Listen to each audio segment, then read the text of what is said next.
It started with something small, something so insignificant at first, I almost didn't notice. But as the days wore on, those little signs began to add up. I should have trusted my instincts sooner, but I didn't want to believe it. I never wanted to believe it. I never thought I'd be standing here, telling this story, but now it feels like the only thing I can do. The weight of it all is crushing. The secrets. The lies. The betrayal. It's not just what my son did that breaks me, it's the way he made me doubt myself, made me feel like I was crazy. How could I have missed it? How could I have been so blind? My son, my own flesh and blood, had been hiding something from me for months, something so deep, so destructive, that when I found out, it shattered everything I thought I knew about him. About us. I should have known. There had been moments, signs that should have stood out, but I brushed them off. He's my son. He would never hurt me. He was always the good kid, the one who did well in school, the one who helped around the house, the one who smiled when I needed it most. But now, I'm standing on the edge of something I can't take back. The truth is a beast. A dangerous, ugly thing, and it's coming for all of us. It all started with a phone call. A call that, in hindsight, was the moment I should have listened to the knot in my stomach. But back then, I was still holding on to the idea that everything was fine. Everything was normal. He had gone to college, come back for holidays, spent time with us, like he always had. There were no warning signs, at least none that seemed significant enough to cause alarm. But that phone call, that one phone call, was the beginning of everything falling apart. I remember it vividly. The sound of my son's voice on the other end of the line was strained, distant. He wasn't the same. The words were all there, but they didn't sound like him. There was an edge to his tone I'd never heard before, as if he was hiding something. Something big. It lingered in the air, thick and suffocating, but I pushed it aside. It couldn't be. I trusted him. I had to trust him. Then came the strange behavior. The long silences. The late-night phone calls I couldn't hear. The moments when he looked at me like he was hiding something, like he couldn't decide whether to tell me or not. I caught him in a few half-lies, but I didn't push it. I told myself that everyone goes through phases. He was a young adult, learning about life. But the gut feeling remained. Something was wrong. And then, one day, I found it. The thing that made it all make sense. A single text message, hidden among other meaningless conversations. It was the first crack in the facade. I wasn't supposed to see it. It wasn't meant for me. But it was there, plain as day. The message was simple, innocuous even, but it made everything fall into place. My son had been meeting someone I didn't know. And that wasn't even the worst part. The worst part was the secrecy. The way he went out of his way to hide it, to keep it from me. It didn't sit right. It felt wrong. And in that moment, I knew. I knew there was more beneath the surface. I wasn't ready for what would come next, but the signs were undeniable. For weeks, I kept quiet, watching. Waiting. I wanted him to tell me. I wanted him to come clean. But he didn't. He kept up the lies, each one more convincing than the last. He looked me in the eyes and told me everything was fine. That there was nothing to worry about. I wanted to believe him. But I couldn't. My instincts were screaming at me to dig deeper, to uncover the truth. I confronted him once. A small, insignificant confrontation at first, one that I had hoped would clear the air. But when I asked him about it, he denied everything with such confidence, with such conviction, that I found myself questioning my own sanity. I wanted to believe him. I needed to believe him. But something told me I was wrong, that I was being played. And that's when the real problem began. The emotional manipulation. He knew exactly how to pull my heartstrings, how to make me feel guilty for even asking the questions. He made me feel like a bad parent, like I was overstepping my bounds. He made me doubt my own judgment. But no matter how hard I tried to push it away, the truth kept gnawing at me, eating away at the edges of my mind. The lies were too perfect, too clean. No one is that good at keeping secrets, especially from a parent who's been there through everything. I knew him better than anyone. I thought I did, at least. And then came the turning point. The moment I could no longer ignore it. The moment I found the real truth. He thought he could get away with hiding everything from me, but I was about to uncover the lies, the betrayal, the secret he'd been keeping for months. It wasn't just a simple mistake. It wasn't just a bad choice. No, it was something far worse. Something that would change everything. The weight of it hit me like a truck, and I felt every bit of trust one had in him shatter. My son thought he had outsmarted me. He thought he could hide the truth forever, that I would never find out. But he was wrong. I was about to tear the lies wide open, and nothing would ever be the same again. And in that moment, as I stood on the edge of the truth, I realized the stakes were higher than I could have imagined. This was no longer just about a son and his parent. This was about uncovering a secret so deep, so dark, that once the truth came to light, there would be no going back. Why does this matter so much? What are the consequences? The truth is simple. Some secrets are too big to hide. And when they come to light, they don't just change the people involved. They change everything. It started with something small, something so insignificant at first, I almost did not notice. But as the days wore on, those little signs began to add up. I should have trusted my instincts sooner, but I did not want to believe it. I never wanted to believe it. I never thought I would be standing here, telling this story, but now it feels like the only thing I can do. The weight of it all is crushing. The secrets.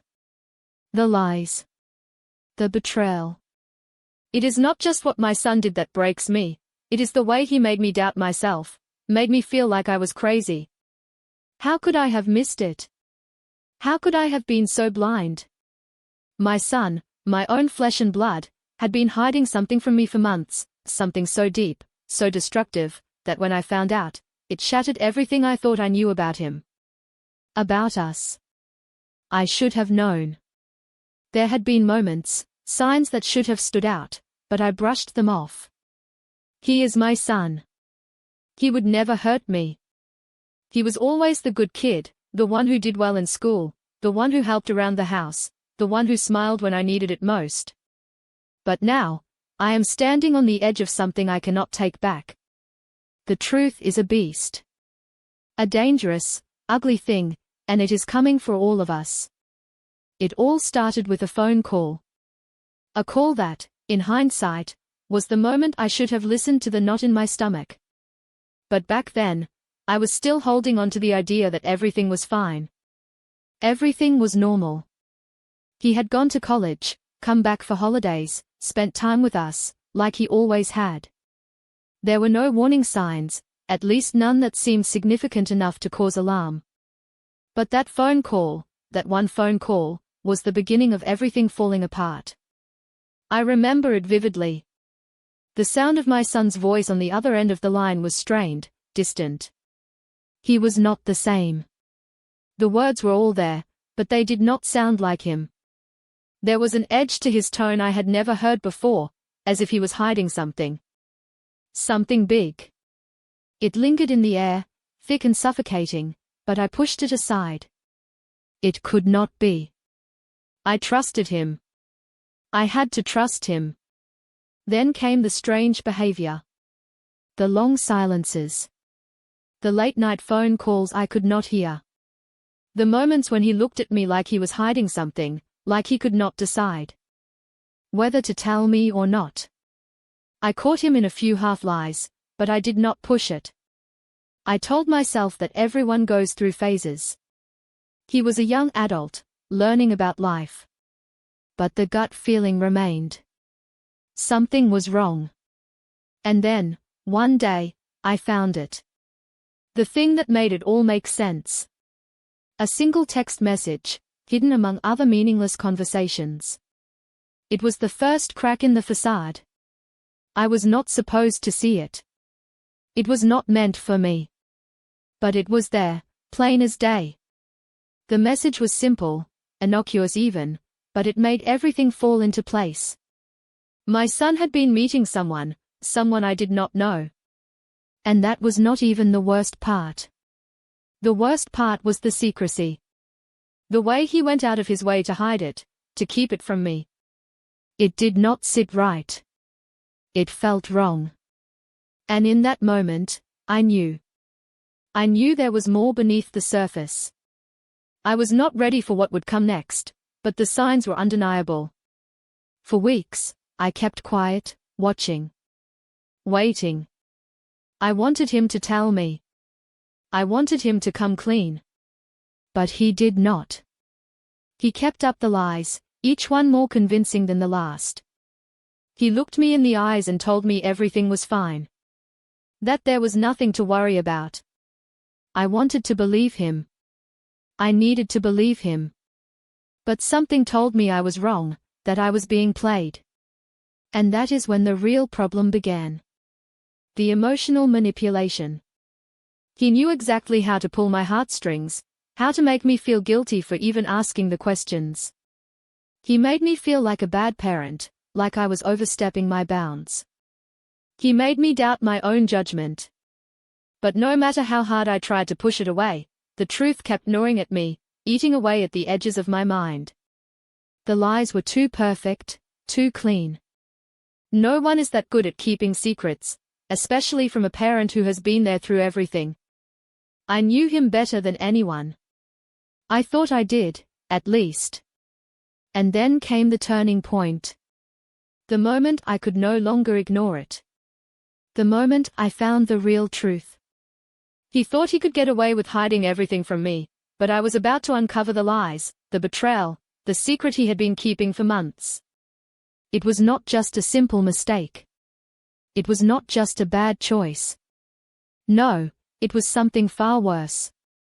Something that would change everything. The weight of it hit me like a truck, and I felt every bit of trust one had in him shatter. My son thought he had outsmarted me. He thought he could hide the truth forever, that I would never find out. But he was wrong. I was about to tear the lies wide open, and nothing would ever be the same again. And in that moment, as I stood on the edge of the truth, I realized the stakes were higher than I could have imagined. This was no longer just about a son and his parent.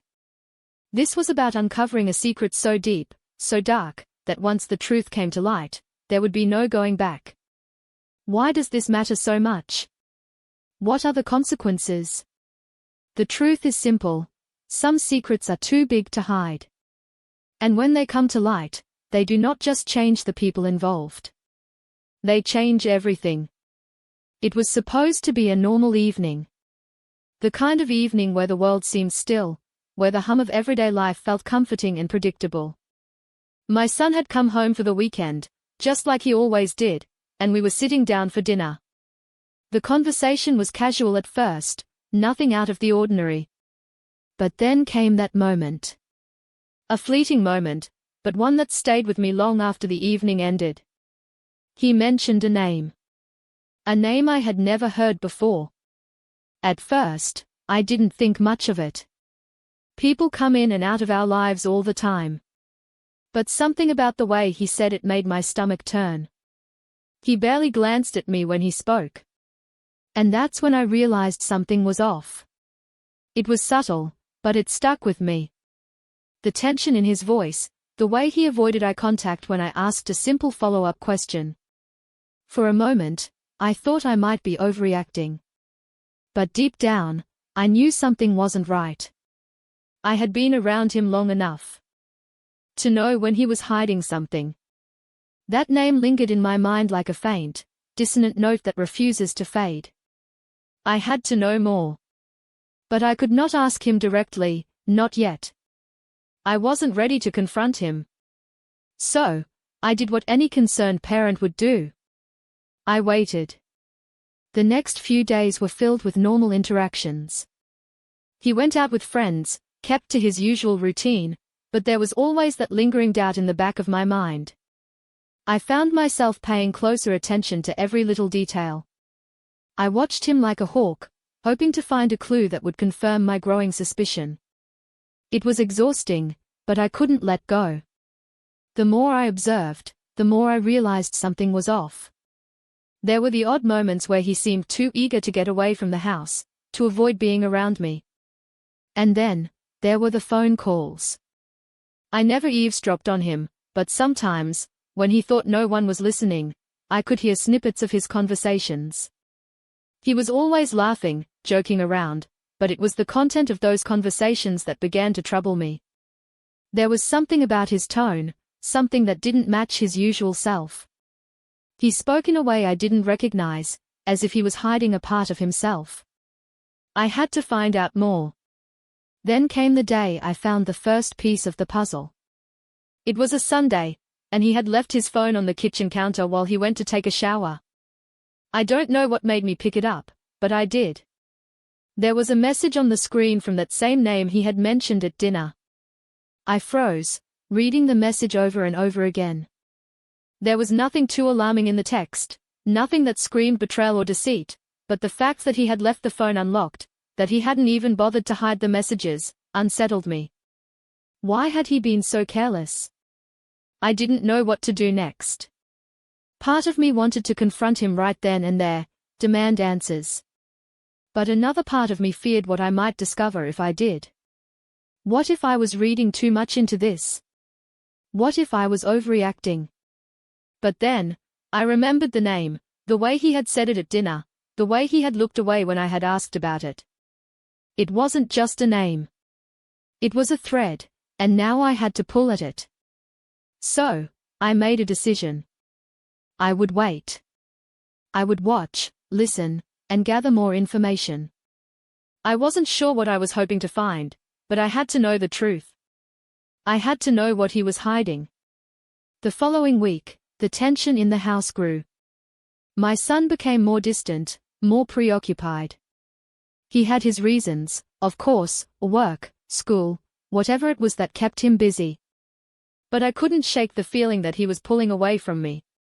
That name haunted me, and so did the silence that followed every time I asked him about his day. I couldn't escape the growing sense of dread. I spent the next few days in a state of constant unease, searching for any sign that would confirm my suspicions. My mind raced with possibilities, each one darker than the last. What if he was hiding something dangerous? What if it was something illegal? What if he had gotten himself tangled up in something I could never undo? And then, one night, I found myself standing outside his bedroom door, listening to him on the phone again. This time, there was no laughter. There was only urgency in his voice, a sense of desperation. I couldn't hear the full conversation, but I knew enough. There was something going on, something he didn't want me to know.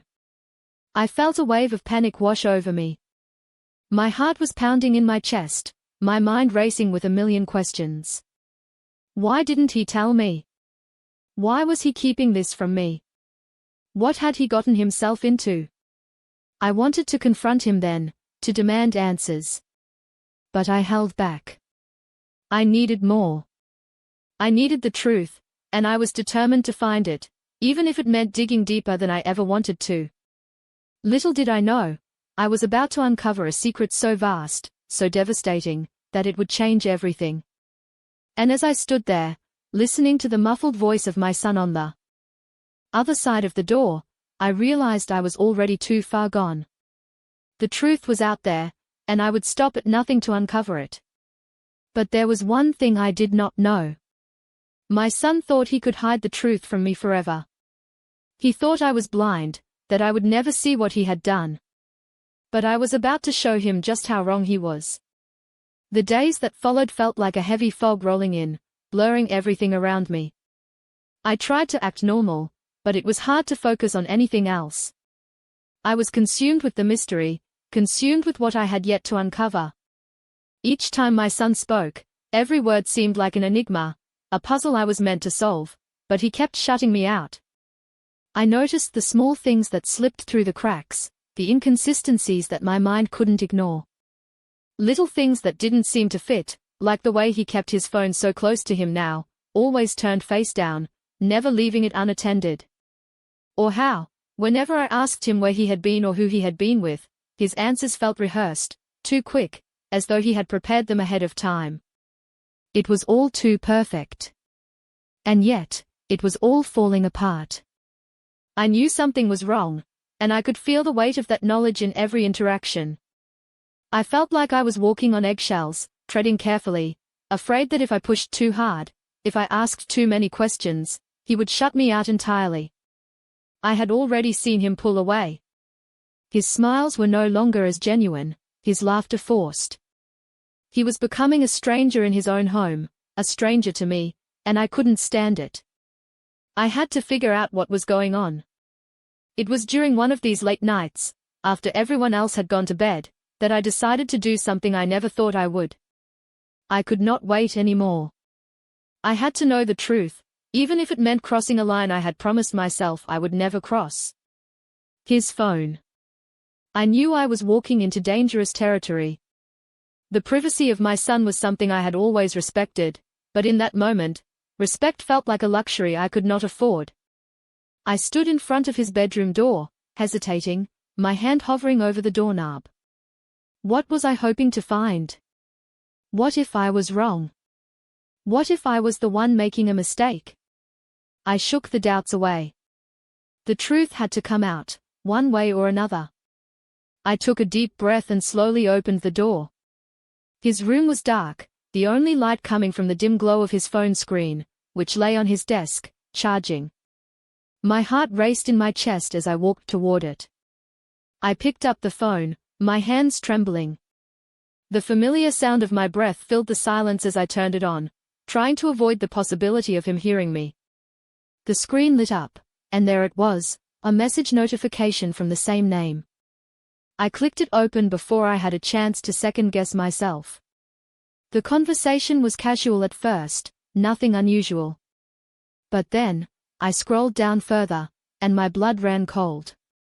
There it was, an exchange between my son and this person, discussing something that was far more than I could have imagined. Words like, meeting tonight, I'll bring the money, and everything's ready jumped out at me. My mind raced to piece it all together. Was he involved in something illegal? Was this connected to the secrecy, the late-night calls? The knot in my stomach tightened with each word I read. But it was the final message that made my heart stop. It was from my son. Don't worry, Mom will never find out. I've got it covered. I stared at the screen for a long time, unable to comprehend what I was seeing. How had he gotten to this point? What was he involved in? And why had he kept it hidden from me? The betrayal stung like a sharp knife to the chest, but there was something else. Something more dangerous lurking beneath the surface of those words. I felt sick. I should have put the phone down and walked away. I should have left his life and his secrets in his hands, as a parent should. But I could not. I needed more. I needed to understand. I could not live with this uncertainty gnawing at me, and if I was going to confront him, I had to know everything. I carefully opened his messages from earlier in the week, scrolling through the exchanges until I found more. The conversations were just as cryptic, references to places I did not recognize, people I had never heard of. And then, there it was. A picture. A picture that froze me in my tracks. It was of my son, standing in front of a building I recognized, his face a mix of excitement and something darker. And in his hands was a briefcase, the kind you never expect to see your child holding. I felt like the world was closing in on me. The last shred of the life I had known with him, the life I had believed in, was slipping away. I could not keep going. I had to confront him now, before everything fell apart completely. But how would I even begin? How would I ask him about this without making it worse? What if I was wrong, and this was all just some mistake? My mind raced with 1,000 possible outcomes, each one more terrifying than the last. The truth was right in front of me, and yet, I could not bring myself to face it. I closed the phone and set it back on the desk, taking one last look at my son, still fast asleep, oblivious to the storm I was about to unleash. I walked out of the room, my legs heavy with the weight of what I had just discovered. It was clear now that the world I thought I knew was nothing more than a facade. The lies had been building for months, and now the truth was coming to light in a way I had never imagined. But there was one thing I knew for sure: this was only the beginning. The moment I confronted him would change everything, and I had no idea what kind of person I would be once the dust settled. The lies were out in the open. And now, there was no going back. The next morning felt like a dream. Or rather, a nightmare. I walked through the house, my mind racing, trying to prepare myself for what was coming. How would I confront him? Would he deny everything again?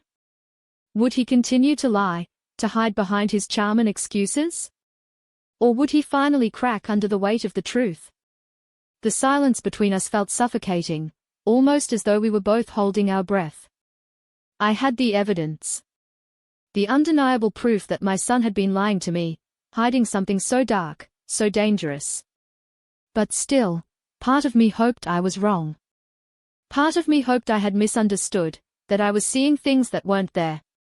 But deep down, I knew I wasn't wrong. The truth had been right there, staring me in the face, and now, I had no choice but to confront him.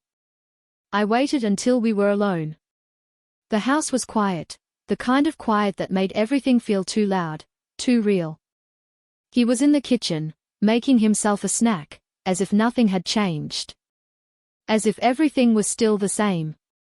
But I knew better. I knew the truth, and now it was time to bring it into the light. I walked into the kitchen, trying to steady my breath. His back was turned, and I stood there for a moment, watching him, taking in the image of my son, the son I thought I knew, the son I loved so deeply. But now, I was about to shatter that image. "Can we talk?" I asked, my voice steady but full of tension. He turned around, a smile on his face, but it didn't reach his eyes. I could see it now, the way he was trying so hard to maintain the facade. But I wasn't buying it anymore. "Of course," he said, his voice too calm, too rehearsed. "What's up?" I took a deep breath. "I know what you've been hiding," I said, my voice cracking with emotion. "I know about the money. The meetings. The lies. And I need to know why you didn't tell me. Why didn't you trust me enough to be honest with me?" The smile faded from his face, and for a moment, he seemed stunned. He opened his mouth to speak, but no words came out. It was as if he was trying to figure out how to lie his way out of this, how to manipulate me once again. But I wasn't going to let him. I wasn't going to be manipulated anymore. "You've been lying to me." "For months," I continued, my voice growing stronger. "I saw the messages, I saw the pictures. You've been involved in something, and I need to know what it is. I need to understand why you've been keeping all of this from me." His eyes flickered with panic, but he quickly masked it, his expression turning defensive. "Mom, you don't know what you're talking about. You're just overreacting. It's not what you think." I felt the anger rising in me, but I pushed it down. I had to stay calm. I had to get to the truth, no matter how painful it was. "Don't lie to me, son. I've seen the evidence. You can't talk your way out of this anymore. What have you gotten yourself into? Who is that person you've been meeting with? What's going on?" His eyes shifted nervously. I could see the hesitation in his face, the way he was torn between telling the truth and trying to cover it up. For a brief moment, I thought he might tell me. But then he shook his head, looking me in the eyes with a calmness that chilled me to the bone. You wouldn't understand, he said, his voice flat. This isn't your business. I don't owe you an explanation. I felt the words hit me like a slap. He was shutting me out, shutting me down, just like that. The son I thought I knew, the one who had always come to me for advice, for support, was now pushing me away like I was nothing. Don't do this, son, I said, my voice softer now, but filled with hurt. I love you. You're my child.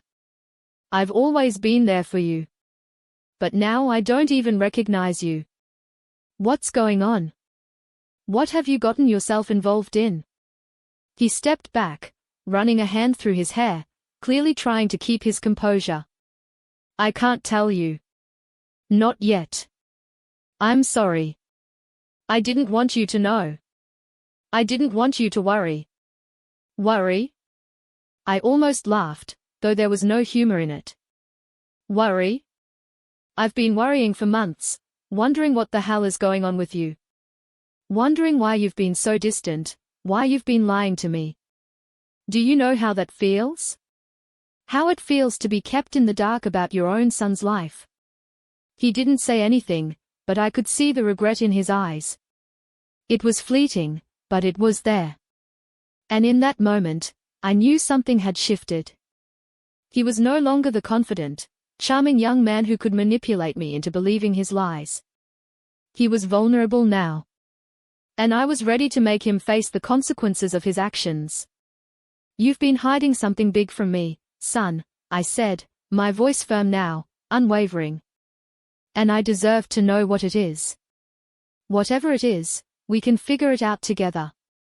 But I can't help you if you keep lying to me. There was a long silence between us. The tension in the room was palpable, thick enough to suffocate. Finally, he spoke, his voice barely above a whisper. I made some bad choices, he admitted, his eyes dropping to the floor. I got involved with some people. Things got out of hand. I didn't know how to get out of it, and I didn't want to drag you into it. I thought if I kept it a secret, everything would be okay. The truth hit me like a ton of bricks. My son, the one I had always trusted, had gotten tangled in something dangerous. Something illegal, perhaps. The people he had been meeting with, the money involved, everything I had suspected was true. He had lied to me, not out of malice, but out of fear. Fear of what would happen if I found out. And in his mind, keeping me in the dark was the only way to protect me. But now, I had the truth. And with it, the power to decide what came next. I'm not angry at you, son, I said quietly. But you've got to face what you've done. You've got to take responsibility for this. We'll figure this out together, but you have to be honest with me now. No more lies. He nodded slowly, tears welling up in his eyes. I'm sorry, Mom. I really am. I just didn't know how to tell you. I walked over to him, placing my hand on his shoulder. We'll get through this. But you have to promise me one thing, no more secrets. No more lies. I promise, he whispered. And in that moment, I knew that nothing would ever be the same again. But at least, for the first time in months, I felt like I had my son back. The relief from our confrontation was brief. In the weeks that followed, everything I thought I understood about my son and the world we shared was turned upside down. What had started as a quiet secret buried deep in his life had quickly grown into something that could no longer be ignored. His admission, though a step toward honesty, was only the beginning of the chaos that would unfold. The phone calls began again, only now, they were from lawyers, not friends. The first call came 3 days after the confrontation. The voice on the other end was calm but firm, a stranger's voice that carried the weight of something much larger than I could comprehend at that moment. We need to discuss your son's involvement in an ongoing investigation. We have reason to believe he's connected to a larger operation. I'd advise you to meet with us as soon as possible. The words felt like a punch to the stomach. I hadn't prepared for this. How had things gone from bad to worse so quickly? The secret my son had tried so hard to protect had grown into something that could ruin his future, and mine too. The truth was now tangled in a mess of legal battles, shady business deals, and a danger I hadn't anticipated. He wasn't just involved with the wrong crowd. He was caught up in something much darker, something criminal. The emotional toll this took on me was beyond anything I had imagined. I could no longer protect him by simply being his mother. Now, I had to figure out how to protect him from himself, from the mess he had made of his life. I wasn't ready for the reality of a courtroom. I hadn't prepared for the guilt I would feel, the overwhelming sense of responsibility that came with knowing I could have done more, could have seen the signs sooner. The hardest part was seeing my son, the same boy who once looked up to me for guidance, now facing a future that seemed darker than any of us could have imagined. As the investigation continued, more and more pieces of the puzzle fell into place. The meetings he had kept secret, the money, the dangerous individuals, everything began to form a pattern. The lawyer explained it to me step by step, the legal intricacies that were involved, but all I could think about was how far my son had gone. The good kid I had known had been replaced by someone else, someone I did not fully recognize. And what hurt more than the legal implications was the emotional manipulation that started to unfold within my own home. His charm, the same charm that had gotten him out of trouble so many times, was still there, but now it felt like a weapon. He knew how to make me feel guilty, how to make me believe that somehow, this was all my fault. Mom, if you hadn't gotten so involved, maybe I could have handled it myself. If you just trusted me, he would say, his voice low, laced with sadness and frustration. I didn't want to disappoint you. I didn't want you to worry. At first, I almost believed him. I had raised him to be independent, to make his own choices. I had trusted him to know the difference between right and wrong. But now, I could see it, he wasn't just hiding from me. He was manipulating me, pulling me back into his web of lies. He wasn't asking for help. He was asking for forgiveness, for the chance to continue hiding, to avoid facing the consequences of his actions. It wasn't just the lawyer calling now. His friends, the ones I had never met but had always heard about, began to surface. They called, texted, and sent messages, all the while pushing him to take care of things his own way, to avoid getting tangled up in the mess he had created.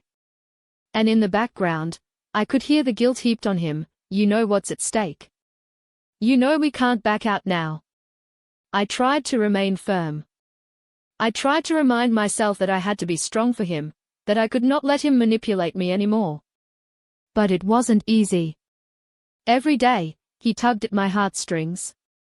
Every word and every gesture made me feel like I was the one responsible for his downfall. The emotional weight of watching him crumble under the pressure of his own lies was unbearable. But still, I held my ground. I had to. The court dates loomed over us, and with each one, my son's anxiety grew. I could see it in his eyes, he was scared, but not of the truth. He was scared of the consequences, of the punishment he knew he would face. But what terrified him more than anything was the loss of the life he had built with lies. The lies that had become his reality. We sat in the courtroom on the first day, the air thick with tension.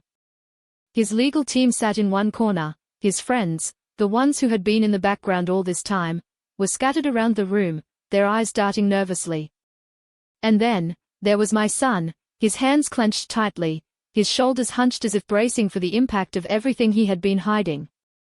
The judge's gavel fell, and the proceedings began. I sat there, my heart racing, not knowing how this was going to play out. All I could think about was how much I wanted to take this burden from him. I wanted to say it wasn't his fault, that this wasn't who he was, that he had made a mistake, a terrible mistake, but a mistake nonetheless. But I knew better than to believe that.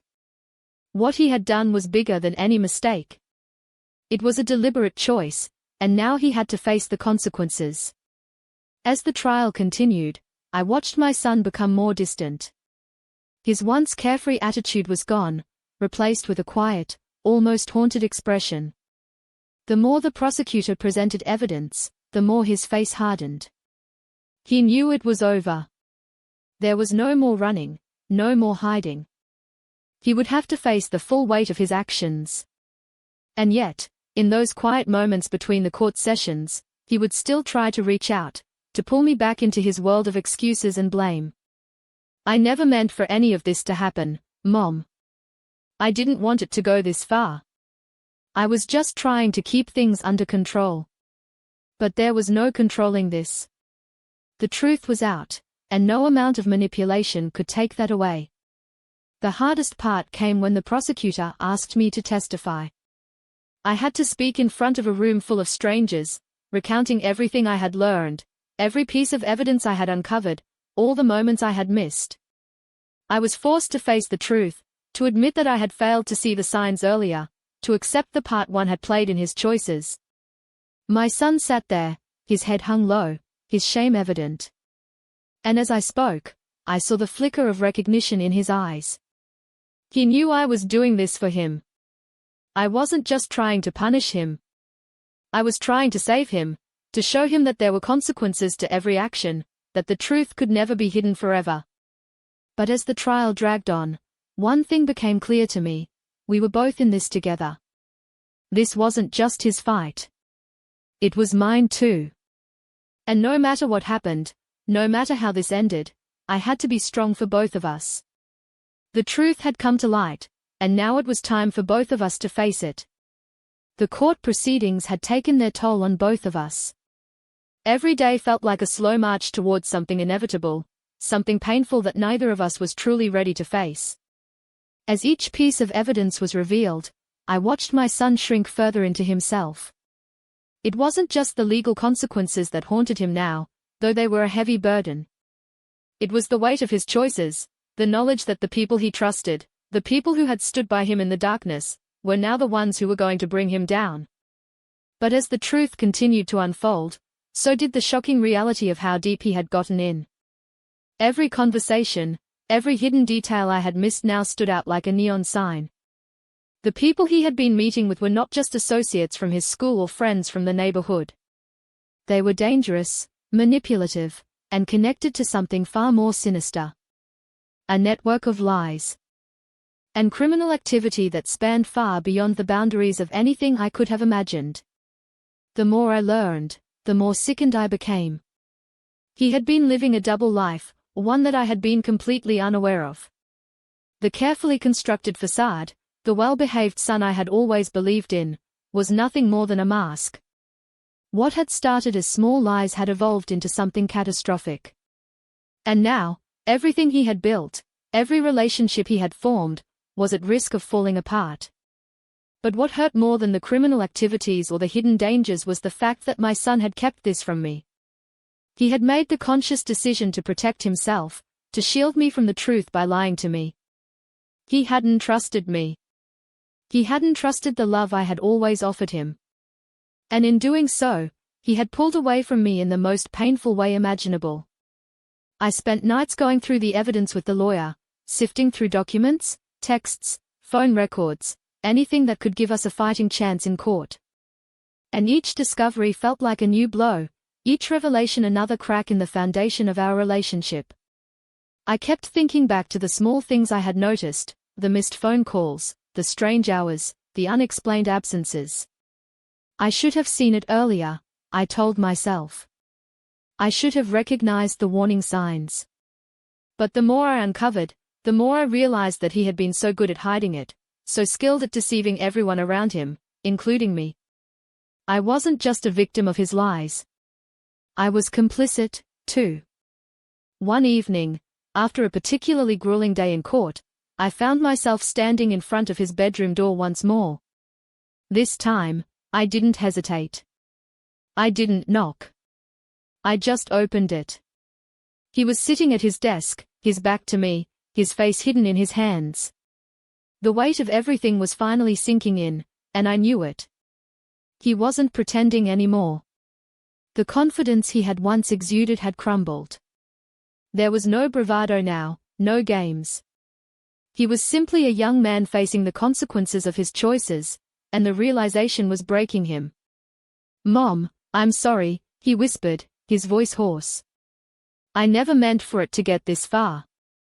I stood there in the doorway, unable to speak at first. My heart was heavy, but I refused to let it consume me. Not now.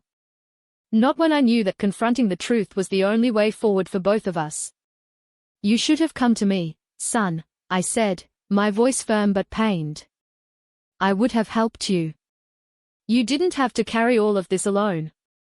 His shoulders shook slightly as he lifted his head, his eyes red-rimmed and filled with regret. I thought I could fix it. I thought I could handle it. But I couldn't. I was afraid of what you would think of me, of what would happen if you found out. It was the first time he had ever admitted to his fear. It wasn't just about facing the law. It was about facing me. It was about the loss of trust between us, the damage done by his secrecy. And in that moment, I saw the depth of his vulnerability, the weight of his guilt. He wasn't a villain. He was a young man who had made terrible choices, but he was still my son. The boy I had raised. I never wanted to disappoint you, he continued, his voice cracking. But I did. I'm sorry, Mom. I didn't want to hurt you. I stepped into the room, crossing the distance between us. I placed a hand on his shoulder, the touch almost as comforting for me as it was for him. Everything you've done has consequences, I said, my voice steady, though my heart was breaking inside. But this doesn't define who you are. You made mistakes, and now you have to face them. But I'm still here. And I always will be. For a moment, he didn't say anything. He just sat there, staring at the floor, as if trying to make sense of everything he had done, everything he had lost. I could see the weight of it all, pressing down on him, threatening to crush him. But I couldn't fix it. I couldn't take away the consequences, and I couldn't erase the past. All I could do was help him move forward, help him rebuild. You'll get through this, I said softly. We'll get through this together. But you have to face the truth, all of it. No more hiding, no more lies.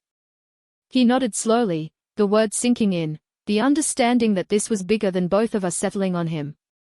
There was no going back. But there was still hope. We could still move forward.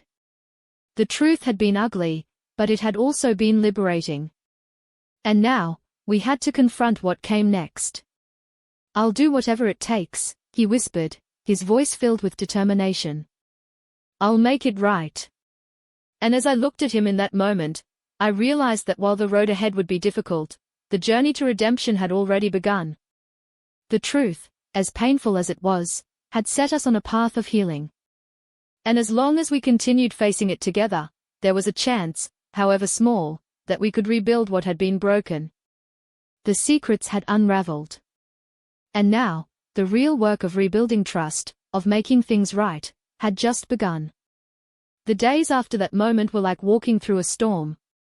There was no more pretending, no more hiding. It was just us, faced with the truth, and the consequences of those truths that would not be easily undone. The courtroom dates loomed larger, and the pressure mounted. My son was not only facing the legal repercussions of his actions, but also the deep emotional fallout. And as much as I tried to support him, there were times when I wondered if it was too late, if the damage had already been done beyond repair. We spent hours going over his defense, piecing together the story he would tell in court. His lawyer tried to minimize the damage, to find any loophole that could lessen the punishment, but the weight of his involvement in something criminal was undeniable. The evidence was damning, and no amount of legal maneuvering could change that. And yet, he remained hopeful. He told me over and over that he could handle it, that he was ready to take responsibility, no matter the cost. But I saw the fear in his eyes when he thought I wasn't looking. He was terrified. Terrified not of the legal outcome, but of the loss of everything he had worked for, the trust, the love, the future he had once thought was his for the taking. On the day of the final hearing, I could feel the tension in my bones. The courtroom was full, the air thick with the gravity of the situation. I had been to court before, for minor things, but this was different. This was my son, standing on the edge of his future, waiting to find out if it would crumble beneath him or if he would be given a second chance. The courtroom was cold, and as we entered, I noticed the faces around me. Some were sympathetic, others stern. The prosecutor sat across from us, a professional mask on his face. He was determined to make sure the law took its course, to ensure that my son faced the consequences of his actions. The judge, too, was impartial, though I could see the weariness in his eyes. He had seen cases like this before, but each one felt like its own tragedy. My son sat beside me, his eyes downcast, his hands trembling. I could feel the cold sweat on his palms as he gripped the chair, fighting to keep himself together. This was it. The moment of truth. The moment that would determine everything. The consequences of his choices were about to be handed down, and no one, least of all him, knew what the outcome would be. The trial was long and intense. The prosecutor laid out the evidence in meticulous detail, each point more damning than the last. The money, the meetings, the illegal transactions. It was all there, clear as day, and there was no denying my son's involvement. The judge listened quietly, asking questions when necessary, but his expression never wavered. He was a man of law, and the law was clear. And then, when it was finally my son's turn to speak, I could see the panic rising in him. He stood up, his legs shaky, his voice barely above a whisper. I know I made mistakes, he said, his voice cracking. I never wanted to hurt anyone. I never meant for things to get this far. But I got involved in something I couldn't control. And I don't know how to fix it. I just want to make it right. The words hung in the air, and I could feel my heart breaking for him. He wasn't just apologizing for what he had done. He was apologizing for all of it, the lies, the secrecy, the broken trust. I could see the guilt in his eyes, the realization that everything he had tried to protect had been shattered. But it wasn't just his future at stake. It was ours. It was mine, too. The prosecutor stood up to cross-examine him, his voice sharp, cutting through the raw emotion of my son's words. Do you understand the gravity of your actions, Mr. Carter? You didn't just break the law. You betrayed the people who trusted you. You put them at risk. And now, you sit here asking for sympathy? The words stung, and I could see my son wince, his face reddening with shame. But it was true. There was no easy way out. The damage had been done. And now, he would have to face the consequences, no matter how much it hurt. The courtroom grew tense as the judge deliberated. My son's fate was hanging in the balance, and I could feel the weight of it crushing me, too.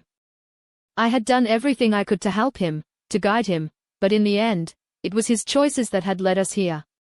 All I could do was sit there, hoping that somehow, the judge would see the boy I once knew, the boy who had made a mistake, not a criminal.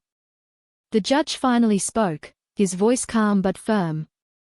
Mr. Carter, your actions have caused harm to not only yourself but to those who trusted you. However, I am willing to offer you a second chance, given your age and your willingness to accept responsibility. You will face a reduced sentence, but there will be conditions. You will enter rehabilitation, and you will work to repair the damage you've caused. If you fail to do so, the full extent of the law will be applied. I heard my son exhale, a sound that was almost a gasp of relief. The sentence wasn't as harsh as it could have been, but it was still a heavy blow. The road to redemption would not be easy. It would take years of hard work, of proving to everyone, including himself, that he could change. As we left the courtroom, my son turned to me, his eyes wide with a mixture of gratitude and fear. I don't deserve this, Mom, he whispered. I don't deserve your forgiveness. You don't have to deserve it, I said, my voice steady despite the turmoil inside. I will always love you, no matter what. But you have to prove that you're ready to make things right. You have to work for it. And with those words, we stepped into a new chapter. One filled with uncertainty and pain, but also with hope. Hope that he could rebuild his life, that we could rebuild what had been lost. It wouldn't be easy. Nothing worth having ever is. But for the first time in months, I felt the smallest flicker of belief that maybe, just maybe, everything could be okay again. The battle was far from over, but the first step toward redemption had been taken. And that was enough for now. The days following the trial were filled with a strange mix of relief and lingering fear. It was as if the weight of what had just happened was still pressing down on me, but I could finally breathe again. My son's sentence wasn't as harsh as I had feared, but the road ahead was still long. There were no guarantees. The future was uncertain, and while the burden of guilt seemed to be lifting, I could not shake the feeling that it was only a temporary reprieve. The first few weeks after the court ruling were the hardest. My son had been enrolled in a rehabilitation program, a mandatory step, a chance to prove that he could change, that he could take responsibility for his actions. Every day was a struggle. The guilt he carried, the shame of his own behavior, made him distant at times. I saw glimpses of the boy I had known, the one who still had a spark of hope in his eyes, but I also saw a young man consumed with self-doubt, questioning whether he could ever make things right again. There were moments when he would sit in silence, his hands clenched tightly, his brow furrowed as if wrestling with demons from his past. I could see it, the weight of his choices hanging on him, pulling him deeper into the darkness. But then, there were moments of breakthrough, however small. A conversation in which he opened up, admitting how scared he was of failing.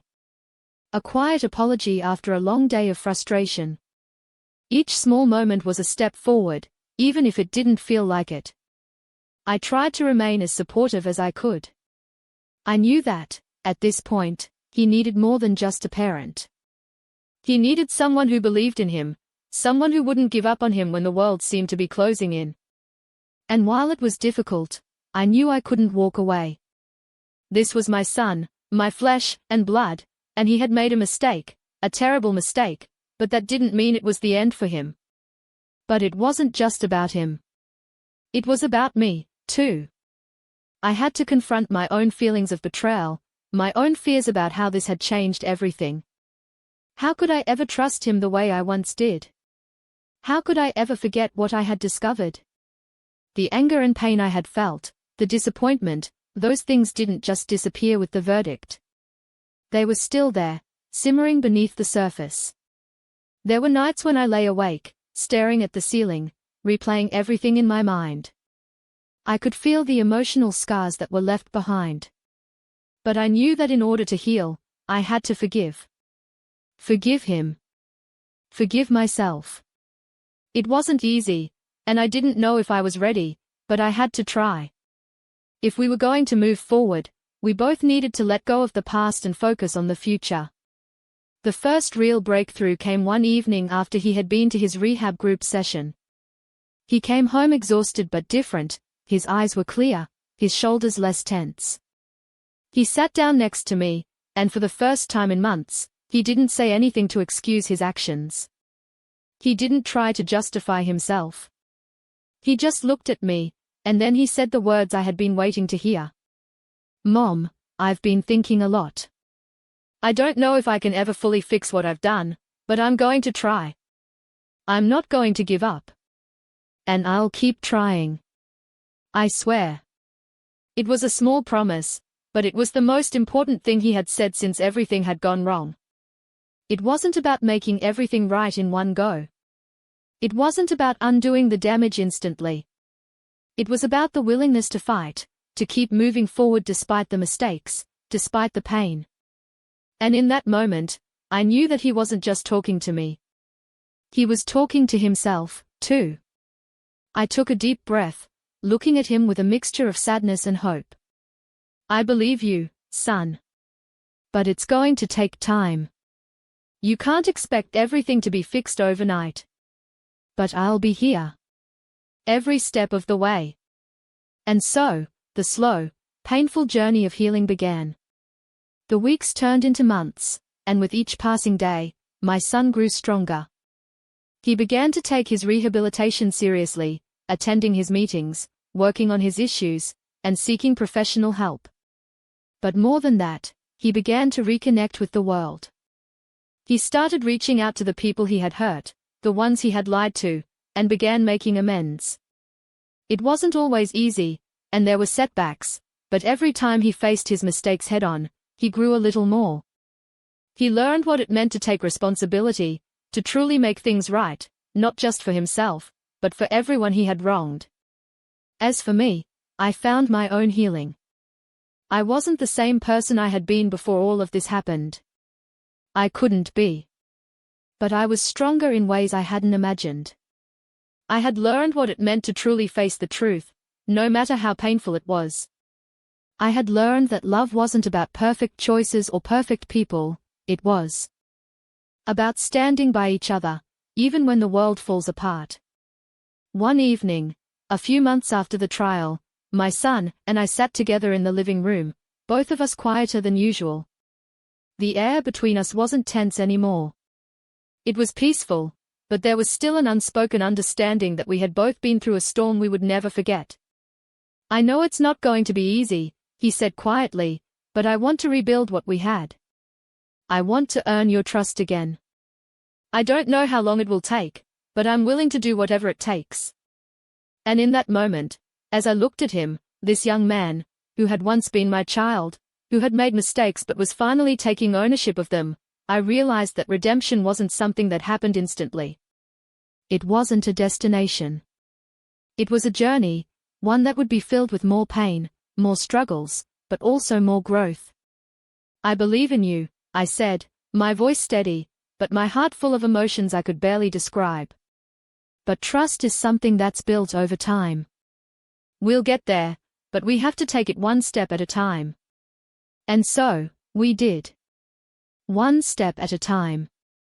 The truth had come out. It had destroyed everything we thought we knew about ourselves, about each other. But in its wake, it had also given us a chance to rebuild. And that, in the end, was all that mattered. We didn't need to erase the past, but we could change our future. Together. The road ahead would be long, and we both knew there would be moments when the past would rear its ugly head. But we had come through the storm. And as long as we were willing to face the truth, together, there was nothing we couldn't overcome. The healing had begun. And with it, a new chapter.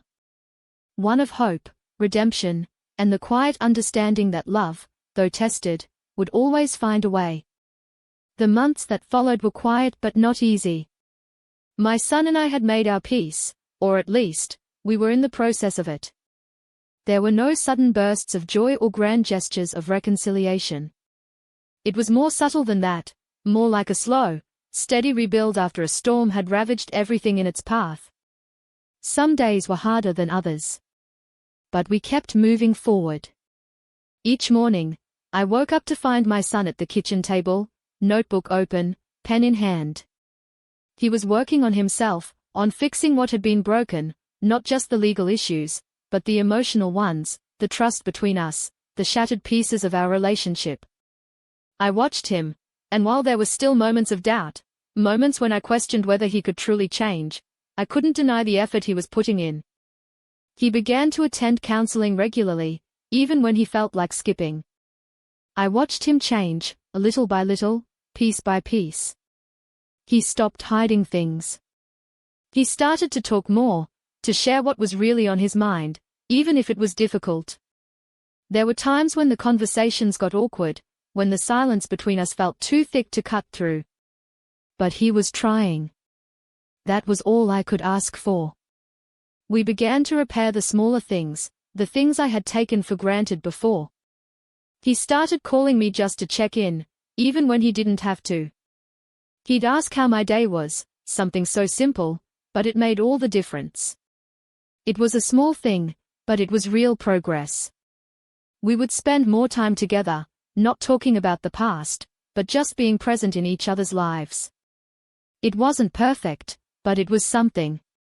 But the real turning point came one evening, when my son finally made the decision to confront the people who had influenced him, the ones who had been the root cause of the darkness he had gotten tangled in. I didn't know if he was ready for that. I didn't know if anyone was ever truly ready to face the people who had betrayed them. But he told me that he needed to do this. He needed to take full responsibility for his actions, even if it meant confronting those who had led him down this path. "I'm not doing this for them," he said one night as we sat at the table, his voice soft but determined. "I'm doing it for myself. I have to take control of my life again, and I can't do that if I keep letting them control me." I understood what he meant. The people he had surrounded himself with were nothing but distractions, traps that kept him from growing, from moving forward. They were toxic influences, people who had made him feel small, vulnerable, and lost. And now, he was ready to break free from them. To sever the ties that had kept him shackled to his past mistakes. The next week, I watched as he reached out to those people, one by one. Some of them were angry, some indifferent, but none of them offered him the redemption he was seeking. Instead, they tried to manipulate him one last time, tried to pull him back into their web of lies. But he didn't fall for it. He stood his ground, even when it hurt. And in the end, he walked away. When he came back that night, I saw something in his eyes that I hadn't seen in a long time: peace. It was subtle, but it was there. He was no longer burdened by the weight of their expectations or their lies. He had freed himself, and in doing so, he had freed me too. That night, he sat down with me and said, "I feel like I can breathe again, Mom. Like I'm not trapped anymore." And in that moment, I realized that the healing process wasn't just about him. It was about me, too. It was about both of us finding our way back to each other, finding a new way to be in each other's lives, without the shadows of the past looming over us. We were rebuilding, not just his future, but ours. It wasn't an easy road, and there were still moments of uncertainty, of fear, that crept up on us. But we had learned one thing in the process: redemption wasn't about erasing the past. It was about confronting it, accepting it, and then deciding that it would not define who we were or who we could become. We had both made mistakes. But we were both willing to face the truth. And that, in itself, was enough to set us on a new path. Months turned into a year, and as I watched my son flourish, finding his place in the world again, I realized just how much he had changed. Not because of me, not because of anyone else, but because of his own choices. His own decision to take responsibility for the things he had done, to look the world in the face and say, "I'm not perfect. But I'm trying." It was a lesson I had learned too, that sometimes, in order to move forward, we have to let go of the past.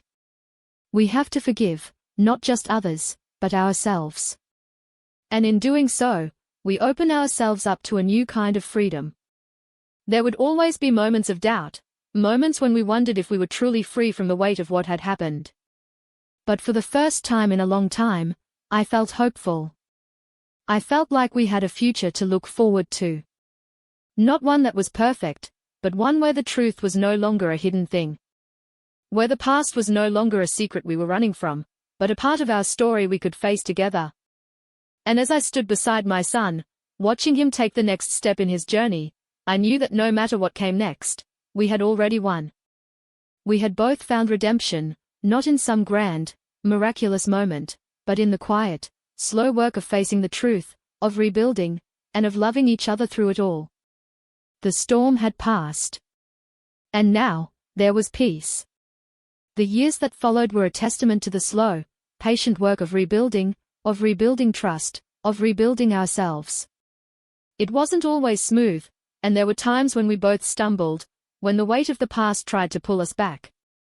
But with each new day, we learned how to stand stronger, how to keep moving forward, even when it felt like we were walking on unfamiliar ground. My son started to forge a new life. His rehabilitation wasn't just about the programs or the sessions. It was about him learning to live in the world without hiding, without running from his past mistakes. He found a job, not a glamorous one, but a place where he could start again, where he could prove to himself, and to others, that he was capable of making the right choices. He began to build relationships with people who supported him, people who held him accountable but also encouraged him. It wasn't perfect. There were moments when the temptation to slip back into old habits, old ways of thinking, would resurface. But every time, he fought against it. Every time, he chose to face the challenge instead of running from it. And that was something I could be proud of. But it wasn't just his transformation that struck me. It was my own. I had changed, too. I had learned to forgive, not just him, but myself. I had spent so many years holding on to guilt that I hadn't seen the signs, guilt that I hadn't protected him better, guilt that I hadn't known how to help him sooner. But as I watched him fight for his future, I realized that those feelings of guilt were no longer serving me. I had done the best I could with the information I had. I had loved him with everything I had, even when it felt like that love wasn't enough. And that was all I could offer. Our relationship began to heal in ways I hadn't expected. It was no longer defined by the lies and secrets that had once torn us apart. Instead, it was grounded in something more genuine. Trust, once shattered, was being rebuilt, brick by brick. It was a delicate process, and sometimes I wondered if we would ever fully trust each other again. But as time went on, the small moments began to add up, the quiet conversations, the shared laughter, the way we could sit in the same room and just be. And slowly, without even realizing it, I found that I trusted him again. Not perfectly, not without hesitation, but enough to know that we could move forward without being haunted by the past. There were days when I would look at him, now an adult, standing on his own, and I would marvel at the person he had become. He wasn't perfect, but neither was I. And maybe, in a strange way, that imperfection was what made our bond even stronger. We had both been through hell and come out the other side, scarred but stronger, wiser. And then, one evening, a few years after everything had unfolded, my son came to me with a quiet request. He had been accepted into a college program, something he had never thought possible before. The thought of it terrified him, but it also excited him. It was a chance to build a future, to show the world, and most importantly, himself, that he was capable of something greater than his past mistakes. "I don't know if I can do this, Mom," he said one night, his voice unsure. "I don't know if I'm ready." I looked at him, really looked at him, and in that moment, I realized just how far he had come. "You're ready," I said, my voice firm with belief. "You've already done the hardest part. You've faced your mistakes. You've chosen to grow. This is just the next step." He smiled at me, a small, hesitant smile, but it was genuine. "Thanks, Mom. For everything." And I realized, in that moment, that he had forgiven himself. That he had moved past the guilt and shame, and was finally ready to embrace the future. And in that, I found my own peace. I had been afraid that this day would never come, that the damage done would be too great to overcome. But we had made it. We had both made it. The night before he left for college, we sat together in the living room. It felt different now, the air between us lighter, freer. We didn't need to speak about the past, it was behind us. Instead, we talked about the future that lay ahead of him and the one we would share, even from a distance. "I'll miss you," he said quietly, his eyes sincere. "I'll miss you too," I replied, my heart full. "But I know you're going to do great things. I know you're going to make a difference in this world." And as I hugged him one last time before he left, I realized that love wasn't just about being there in the good times. It wasn't just about the moments of joy and laughter. Love was about standing together through the darkest storms, facing the truth, no matter how painful, and finding a way to rebuild. Love was about forgiveness, about giving each other the chance to grow, to change, to make things right. As the car drove away the next morning, I stood at the window, watching him disappear down the road, and I felt a sense of peace that I hadn't known in years. It wasn't the end of the story, not by a long shot. But it was a new beginning. A beginning built on truth, on trust, and on the unshakable foundation of love. And as I turned away from the window and looked around the house, I realized that, in many ways, we had both found the freedom we needed. Not the freedom to escape the past, but the freedom to face it and move forward. Together. This, I thought, is what redemption looks like. And it was enough. The journey had been long and painful. There were no simple answers, no easy fixes, and no shortcuts. My son's mistakes had cost him more than just his freedom, they had cost him trust, his sense of self, and, in many ways, his future. But as time passed, I realized that what we both needed wasn't just for the past to disappear, it was for us to confront it, to learn from it, and to move forward with the lessons we had learned. My son was no longer the boy who had tried to hide from the truth. He was someone who had taken responsibility for his actions, someone who was fighting every day to rebuild the life he had nearly lost. The road wasn't always easy, and I knew it never would be, but it was real. It was honest.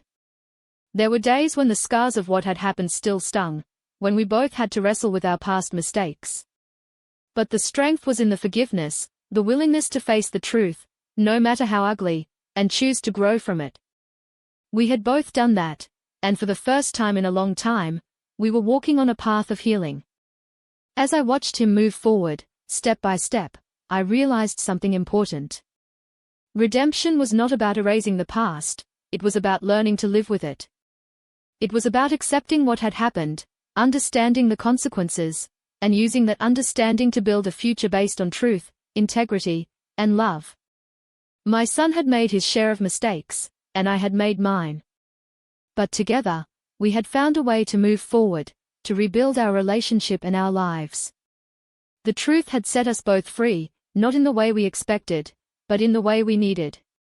And now, as I looked at him, standing on the threshold of a new chapter in his life, I knew that no matter what the future held, we had both found the strength to face it. The past would always be there, but it no longer controlled us. The future was ours to shape, one step at a time. In the end, the story was not just about a son and a parent, it was about two people who had been broken and were learning to heal together. And that, I realized, was the greatest gift we could give each other.